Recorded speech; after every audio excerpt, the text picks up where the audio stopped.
नमस्कार माझ्या मित्रमैत्रिणींनो, स्वागत आहे तुमचे डेली रिक्रूटमेंट या आपल्या चॅनलवर।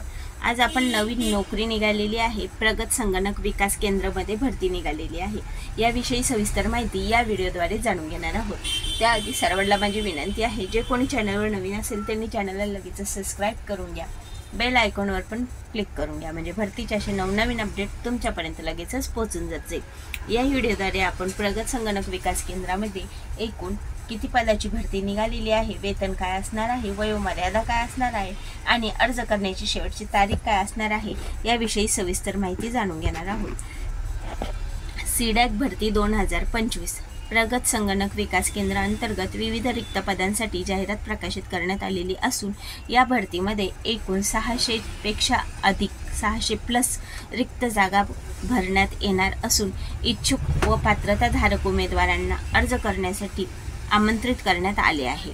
या भरतीची जाहिरात ही प्रगत संगणक विकास केंद्र central for development of advance computing यांच्याद्वारे प्रसिद्ध करण्यात आलेली असून या भरतीचे फॉर्म हे केवळ ऑनलाईन पद्धतीने भरायचे आहे।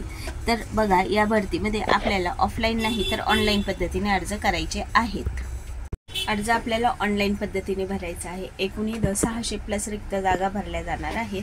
त्याचबरोबर भरतीचा विभाग प्रगत संगणक विकास भरती सीडॅक ही आहे। त्याच्यामुळे इथे सगळे computer science BE BTech ME MTech वाले पात्र असणार आहेत। भरतीची श्रेणी केंद्र सरकार अंतर्गत सरकारी नोकरी मिळवण्याची ही चांगली संधी आहे, म्हणजे परमनंट जॉब आहे आणि सरकारी नोकरी आहे, ते पण केंद्र सरकारची।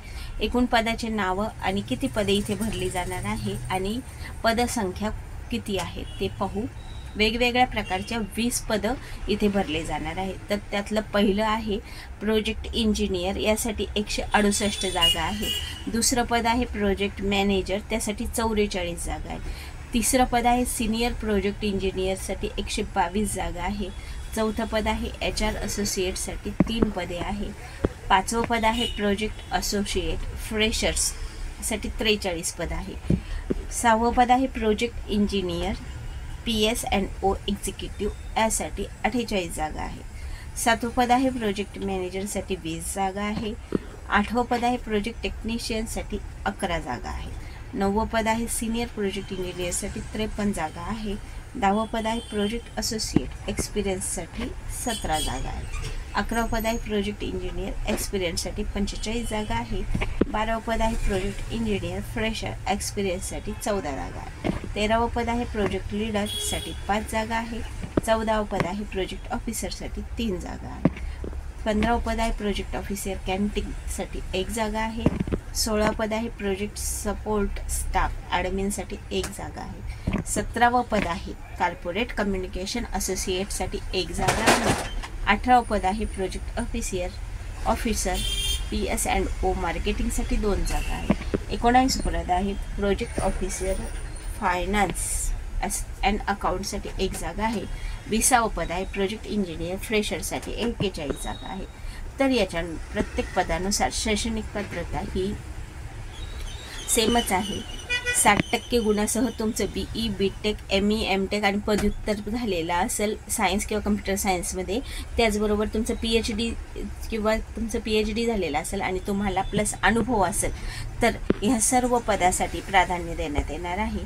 फक्त चौथं पद असं आहे की त्यासाठी तुमचं MBA झालेलं पाहिजे HR आणि अनुभव 12 ते 14 वर्षाचा पाहिजे। बाकी सर्व पदांची शैक्षणिक पात्रता ही सेम आहे आणि पद क्रमांक 8साठी ITI + 3 वर्षाचा अनुभव असेल किंवा इंजिनिअरिंग डिप्लोमा असेल आणि 1 वर्षाचा अनुभव असेल किंवा तुमचा BSc। पद क्रमांक 9साठी 60% गुणासह BE BTech ME MTech किंवा पदव्युत्तर पदवी किंवा PhD आणि 4 वर्षाचा अनुभव पाहिजे। पद क्रमांक 10साठी पण सेमच आहे, फक्त अनुभव 1 वर्षाचा पाहिजे। पद क्रमांक 11साठी 1 ते 4 वर्षाचा अनुभव असेल तरी तुम्ही अप्लाय करू शकतात। पद क्रमांक 12साठी फ्रेशर्स असले तरीही अर्ज करू शकतात, पण अनुभव असेल तर प्राधान्य राहील। पद क्रमांक 13साठी 4 ते 7 वर्षाचा अनुभव आहे। बाकी 60% गुणासह BE BTech ME MTech पदव्युत्तर पदवी सायन्स किंवा कम्प्युटर ॲप्लिकेशनमधून झालेलं पाहिजे आणि PhD असेल तरीही चालते। पद क्रमांक 14साठी तुमचे MBA झालेलं असेल किंवा PG पदवी business management, MA in mass communication, journalism, psychology झालेला असेल आणि 3 वर्षाचा अनुभव असेल तर तुम्ही अर्ज करू शकता. पद क्रमांक 15साठी हॉटेल मॅनेजमेंट आणि केटरिंग टेक्नॉलॉजी, हॉस्पिटॅलिटी मॅनेजमेंटमध्ये पदव्युत्तर पदवी आणि 5 ते 6 वर्षाचा अनुभव असेल तर पद क्रमांक 15साठी तुम्ही अर्ज करू शकता. पद क्रमांक 16साठी 50% गुणासह पदवी किंवा पदव्युत्तर पदवी आणि 7 ते 10 वर्षाचा अनुभव असेल तर अर्ज करू शकतात. पद क्रमांक 17साठी तुमचं पदव्युत्तर पदवी IT, MCA, MSc, mass communication आणि 7 वर्षाचा अनुभव असेल तर अर्ज करू शकतात. पद क्रमांक 18साठी MBA मार्केटिंग झालेलं असेल आणि पदव्युत्तर पदवी मार्केटिंग बिझनेस मॅनेजमेंट झालेला असेल आणि 3 वर्षाचा अनुभव असेल तर तुम्ही अर्ज करू शकतात. पद क्रमांक 19साठी MBA फायनान्समध्ये झालेला असेल आणि MBA फायनान्स आणि 2 वर्षाचा अनुभव किंवा पदव्युत्तर पदवी फायनान्स 3 वर्षाचा अनुभव, CA फायनान्स आणि 2 वर्षाचा अनुभव समजून असेल तरीही तुम्ही अर्ज करू शकता. पद क्रमांक 20साठी 60% गुणासह BE, BTech, ME, MTech आणि पदव्युत्तर पदवी सायन्स, कम्प्युटर ॲप्लिकेशन किंवा PhD झालेला असेल तर तुम्ही इथे अर्ज करू शकता. यामध्ये एक अत्यंत महत्त्वाची टीप आहे की सदर भरतीची जाहिरात ही अधिकृत वेबसाईटवर घेतली आहे, परंतु ह्या व्हिडिओमध्ये जर तुम्हाला काही कमी वाटलं तर तुम्हाला अधिकृत जाहिरातीची लिंक डिस्क्रिप्शन बॉक्समध्ये देत आहे. वयोमर्यादा 20 जून 2025 रोजी कमीत कमी 18 वर्ष आणि जास्तीत जास्त 50 वर्षापर्यंत असावे. SC आणि ST कॅन्डिडेटसाठी 5 वर्षाची सूट आहे. OBC कॅन्डिडेटसाठी 3 वर्षाची सूट आहे. अर्ज शुल्क सदर भरतीसाठी कुठलेही अर्ज शुल्क स्वीकारले जाणार नाही आहे, एकदम फ्री आहे. मासिक वेतन सदर भरतीस निवड झालेल्या उमेदवारांना 69,200 रुपये ते 1,20,000 रुपये मासिक वेतन असणार आहे. नोकरीचा प्रकार हा या भरतीमध्ये निवड झालेल्या उमेदवारांना कायमस्वरूपी नोकरी मिळवण्याची संधी उपलब्ध करून देण्यात आलेली आहे.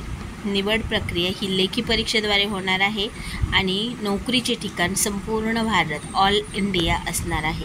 ऑनलाईन अर्ज करण्याची अंतिम तारीख 20 जून 2025 आहे.